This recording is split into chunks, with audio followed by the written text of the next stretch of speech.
Everything starts in the realm of Adenia.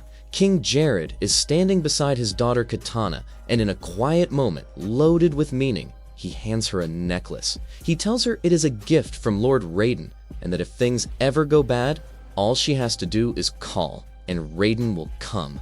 It is not just jewelry. It is a promise. That calm does not last long. Word comes in that the enemy has arrived. Before heading out, Jade tells Katana to stay strong. War is not coming, he says. It is already here. The fate of the realms will not be decided by armies. It will be decided through an ancient tournament.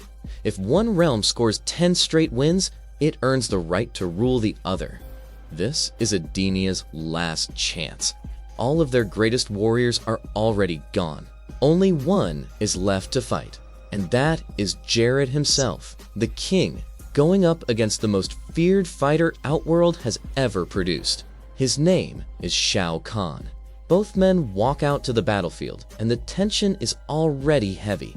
The fight starts with Jade declaring that no one will ever make his people kneel. Kahn, almost mocking him, knocks down the king's statue to set him off. For a moment, it actually looks like Jade might have something, but Kahn is on another level entirely. He tears off Jade's fingers and then drives a blade straight through him, killing him in front of his wife Sindel and his daughter Katana. The crowd goes silent. Kahn declares that Adenia now belongs to him. The sky goes dark and the moon turns deep red, like the world itself is reacting to what just happened. Sindel, completely broken, tries to push through the soldiers to reach her husband's body. They stop her and tell her to kneel or be executed. One by one, everyone in Adenia drops to their knees before the new emperor. Everyone except Katana. She does not move. She walks straight to her father's body and takes a blue ribbon from him, the only thing she has left of him, a symbol she will carry for the rest of her life. Kahn watches her do it. He tells her Jade should have never brought her into this world, and that from this day forward, she belongs to him as his daughter. Time passes. Katana grows up under Kahn's shadow and becomes a deadly warrior because of it. In the present, we see her training with her closest companion, Jade. Jade has the upper hand at first and pushes Katana to the edge, telling her to give up. But Katana does not just fight with skill. She uses the blue ribbon in her hair as a distraction, sets up a trap, and wins the round with pure, sharp thinking. After training, the two walk back to the palace, and Jade reminds Katana that 20 years ago, the Emperor chose her to be Katana's personal bodyguard, taking that life from her. Even so, they have always felt like sisters. Jade gives her a gift for the upcoming tournament, a fan with hidden blades inside. Elegant and deadly, exactly Katana's style. Shortly after, both of them stand before Shao Kahn as he announces the tournament has officially begun. He says he has called upon the ancient gods themselves to witness the fights, which tells you everything about how big this moment is. Then, Shang Tsung steps forward and drops a new mission. Someone named Kano has stolen a powerful relic from Raiden's temple, a healing amulet that can fix any wound. The catch is that carrying it requires an insane amount of power, close to godlike. Nobody ordinary can hold it without paying a serious price. Meanwhile, on the other side of things, Lord Raiden is pulling together Earthrealm's champions and making it very clear how serious the situation is. Once the tournament ends, all-out war between realms breaks out. The team is almost complete, but they are still one fighter short. That is where Johnny Cage comes in. The movie introduces him in what looks like a slick action sequence where he takes down a room full of opponents without breaking a sweat. Then it is revealed that the whole thing was in his head. In reality, he is standing outside signing autographs and barely anyone is paying attention. His fame has dried up, and he knows it. While packing up his car after a miserable event, Raiden and Sonya Blade show up in front of him. They explain the reward is not money or fame. It is something much bigger. They tell him the gods themselves have chosen him as one of Earthrealm's champions and that the outcome of the tournament decides whether humanity survives. Johnny thinks it is a prank and walks away laughing. Then, Raiden opens a portal right in front of him. No prank. Johnny stares at it. Raiden tells him to step through and find out what kind of man he actually is. The other champions are also brought up at this point. Jax Briggs, Cole Young, who is a descendant of the legendary Hanzo Hasashi, and Liu Kang, a warrior who can channel fire. There was also the death of Kung Lao, killed by Shang Tsung, which lands like a reminder of exactly how dangerous this enemy is. Hearing about Kung Lao hits Johnny hard, and he tells the group straight up that he wants out. He does not want to die. Sonya comes right back at him and says that is exactly why they call it Mortal Kombat. Johnny pushes back, saying he doesn't have any special powers. That just makes Raiden angrier. He tells him Earth has been challenged 9 times and lost every single one. Cole Young steps in and quietly tells Johnny that before he joined this fight, he said goodbye to his wife and daughter, the 2 most important people in his life. Knowing he might never see them again has not broken him, because he knows if he dies, it will be for them. He also makes it plain that if they lose this time, they do not just lose a tournament. They lose Earth. They lose any chance of standing together again. Even after all that, Johnny still does not move. Sonya tells him that even if he looks like a washed-up actor right now, he is still a fighter with 10 black belts, someone who could have been a legend. Johnny Cage, unmoved and sarcastic, wishes them all good luck and walks away from the portal. Over in Outworld, Khan performs a dark ritual to bring back a fallen warrior, claiming the death was not Raiden's doing, but the result of destiny under his rule. Then, they bring him Kano's body. At the same time, Johnny ends up at a bar, drinking away his frustration. A stranger tries to talk to him, but Johnny admits nobody cares about his career anymore. He is from a time the audience already moved on from. Back in Outworld, Quan Chi completes Kano's resurrection. When Kano wakes up, the first thing on his mind is Sonya Blade, and the moment she took his eye. Full resentment, completely intact, Raiden gathers his champions and announces that the tournament has officially begun. 2 fighters will be selected for each match. Winners move forward. Losers are done. Sonya Blade is chosen as one of the first fighters. At that exact moment, Johnny Cage, sitting at his bar watching old footage of his best fights, gets teleported to Outworld without warning. He is in the tournament now, whether he agreed to it or not. Quan Chi pulls Kano aside and asks about the stolen amulet. Kano digs through his gear and pulls it out. Katana moves to take it, but right then a strange mark appears on her skin, a signal of her connection to the tournament. Shortly after, Katana runs into Johnny Cage and gives him a quick breakdown of how the tournament works. Each visible flame represents a fighter, split between both sides. The tournament ends when one side runs out of fighters. Before Johnny can even process any of that, Katana comes at him. He has no idea what is happening. He scrambles to defend himself, ends up climbing onto a roof just to stay alive, and still loses the fight cleanly. Han watches the whole thing from a distance, studying the new challengers carefully. Katana wins, but she lets Johnny live instead of finishing him. Because of that, he gets teleported back to his team, barely escaping with his life. Meanwhile, Queen Sindel, now Khan's consort, is chosen to face Sonya Blade. During their fight, Sindel makes it clear she has fully accepted the Emperor's world, telling Sonya he showed her pleasure she could not have imagined. She can control sound waves, and every scream she lets out sends a shockwave that keeps Sonya from landing anything clean. Sonya is getting overwhelmed, but she grinds through it with pure toughness and strategy, finds one opening and takes it. Sindel goes down, and Sonya gets sent back to the temple. Johnny Cage comes back too. Raiden tells him he has been eliminated from the tournament, and that he got lucky. Under normal rules, he would have been killed. Kano goes hunting for Quan Chi, demanding what he was promised, specifically a new eye and the return of the amulet. Quan Chi brushes him off, calling him ignorant, and making it clear the amulet was never his to keep, but he keeps his word on the eye. He restores it, bringing back Kano's ability to fire a laser beam. Later, Raiden finds Johnny Cage and tells him the gods chose him out of many for a specific reason. There is a potential inside him that he has not come close to unlocking yet, and he is going to need it. At the same time, Katana sneaks away to a private spot and uses the necklace her father gave her to make contact with Raiden. When they meet, she is introduced to the champions as a secret ally, someone who has been feeding information from inside the Empire.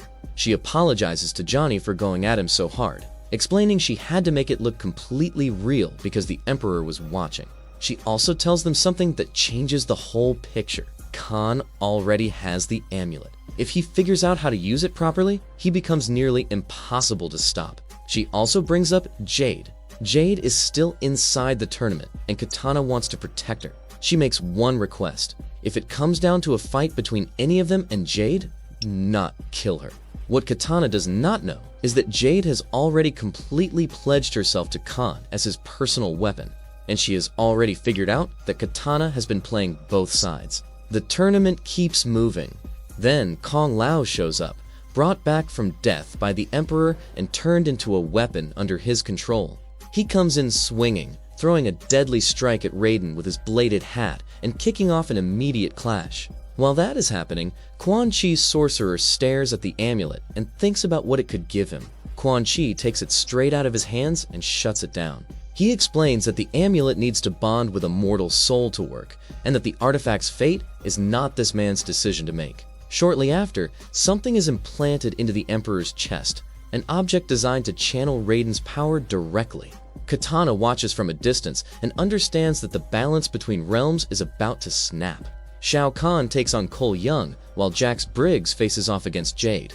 Kahn is enjoying every second of his fight with Cole. He wants to spill the blood of Scorpion's lineage personally. The fight is brutal and completely one-sided. Kahn beats Cole down and kills him. Jade also loses to Jax, but Jax chooses not to finish her. He tells her that Katana showed mercy to one of theirs, so he is returning the favor. He lets her walk. The third match pits Kung Lao against Liu Kang. Kung Lao, corrupted by Khan's resurrection, tells Liu Kang that the Emperor opened his eyes and is the only one who can truly save him. Liu Kang, clearly in pain, fires back that one of the gods Kung Lao now looks down on was the one who raised him and loved him like a son, and that he betrayed that completely. They keep fighting, despite everything between them. Kung Lao is stronger in this state and nearly ends it. Liu Kang, in one last desperate push, reminds him they were brothers. Kung Lao, cold as ice, tells him that when their realm falls and they are both dead, then they can be brothers again. Liu Kang, devastated, makes the only call he has left and ends Kung Lao's life. He goes back to Raiden, who was badly hurt. Raiden looks at him and calls him son. Liu Kang tells him he killed Kung Lao because there was no other way. Khan then calls for Subzero to return and join the fight. Katana goes back to Raiden and warns him that his thunder portal is losing strength fast and will not hold much longer. They also confirm that Cole Young never made it back. Katana drops the most important piece of information yet. The Emperor has successfully absorbed the power of a god. He is almost impossible to defeat head-on now. The only way to stop him is to go straight at him directly.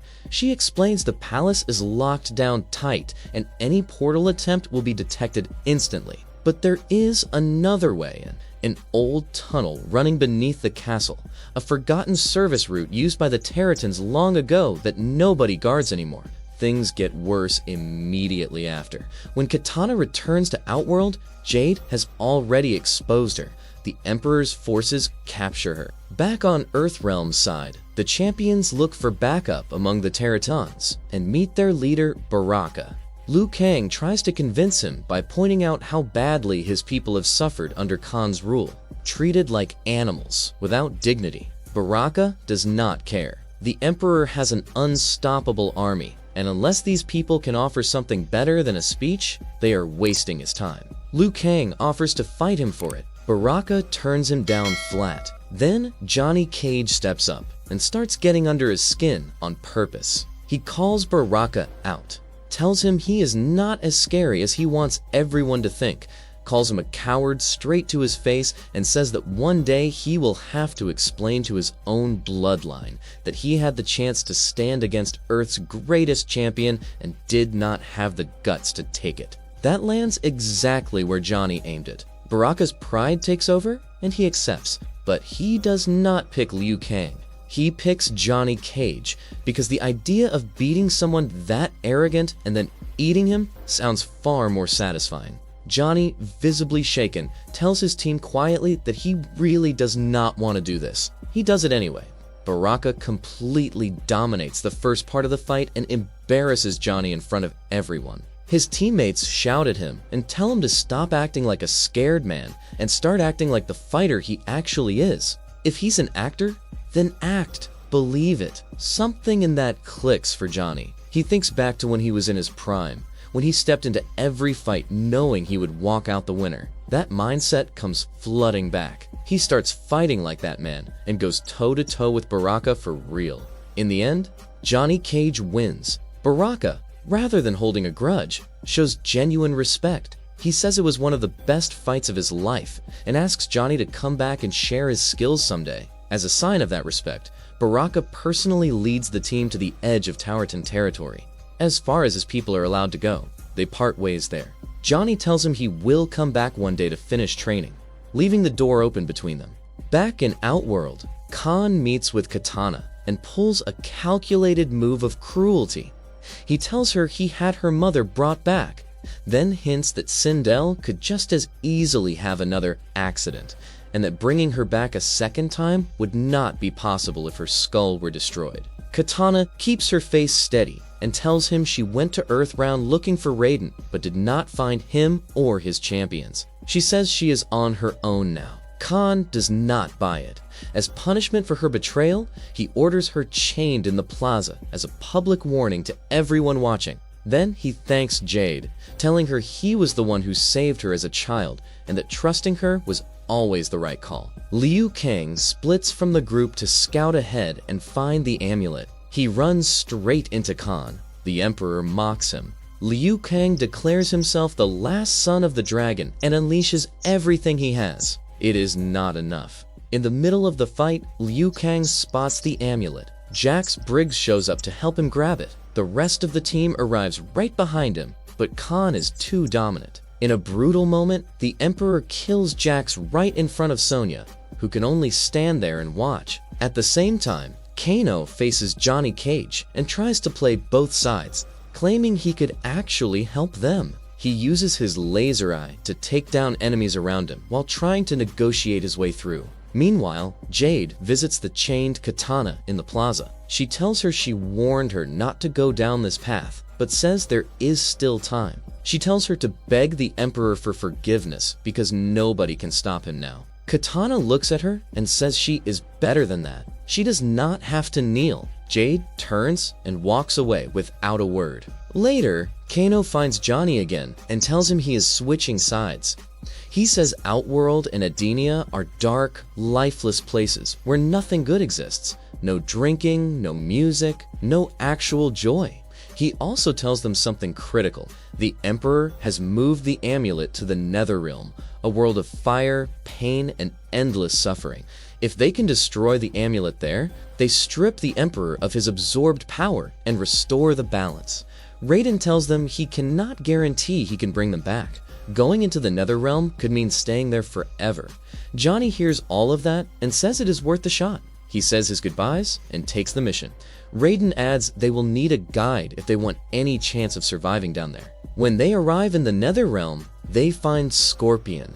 The moment they tell him Subzero has been brought back, his entire attitude shifts. He agrees to guide them and shows them what that realm really is, making it clear that this is his territory and that even hell answers to him. Back in Outworld, Jade goes to Quan Chi and tells him Raiden has sent his last remaining warriors into the Netherrealm, which means the Thunder God is now completely exposed. Quan Chi understands the risk immediately. If the amulet is destroyed, the Emperor loses his power and the entire balance collapses. He decides to go deal with Raiden personally and assigns Jade to go into the Netherrealm and stop the champions. Jade accepts. If Katana has already made her choice, then she will make hers too. She transforms her dagger and heads in. Subzero makes his entrance in the Netherrealm and declares he is not the same fighter he once was. He belongs to the shadows now, and the shadows belong to him. He and Scorpion collide in a brutal fight. While that is happening, Johnny Cage and Kano fight side by side and manage to get the amulet, but they have no idea how to destroy it. Back in the Central Plaza, Sonya Blade and Liu Kang take on Khan together. It is critical. 2 more deaths and Khan takes full control of Earthrealm. In the middle of the fight, Khan overpowers Liu Kang and kills him. Before dying, Liu Kang reveals something he was holding back. Raiden told him he was never the chosen one. His death was meant to serve another purpose, to bring Kung Lao back. This is not the end of anything, he says. It is the beginning. Taking advantage of the chaos during the fight, Sonya Blade manages to get to Katana and free her from her chains, even while barely standing herself. In that moment, Katana makes her choice publicly. She turns her back on Khan and declares she is fighting for Earthrealm. Her flame reignites on the tournament board, marking her as an active fighter again. She jumps straight back into the battle without hesitating. Down in the Nether realm, Johnny is still holding the amulet when enemies try to take it from him. He makes a drastic call and throws himself into the void with it to keep it out of their hands. Jade arrives, and she, Kano, and Scorpion team up to hold off Subzero together. Johnny lies unconscious after the fall. Back in the plaza, Katana gets taken out briefly. Johnny is down in the Nether realm, but both of them get back up, pulling themselves to their feet on nothing but will.